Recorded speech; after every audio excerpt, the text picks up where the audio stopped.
Hello everybody, SF Silpo here. Hope you are well. Today I'll show you how to fix Google Play Store not working on your Samsung phone. So first of all, just hold the power button and you will see an option that restart. So click to the restart and restart your device. After that, your problem will be solved. So if then the problem not solved, then go to the settings and then you will see options that apps. So click on that. After that, click to the see all options and then scroll down and find Google Play Store.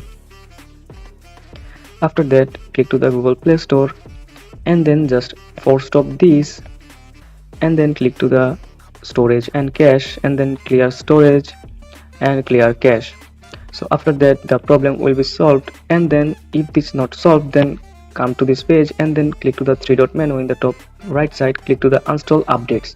After that, the Play Store will be installed and reinstall the new apps. So hopefully your problem will be solved. So if this helps you, then don't forget to subscribe our channel for more information.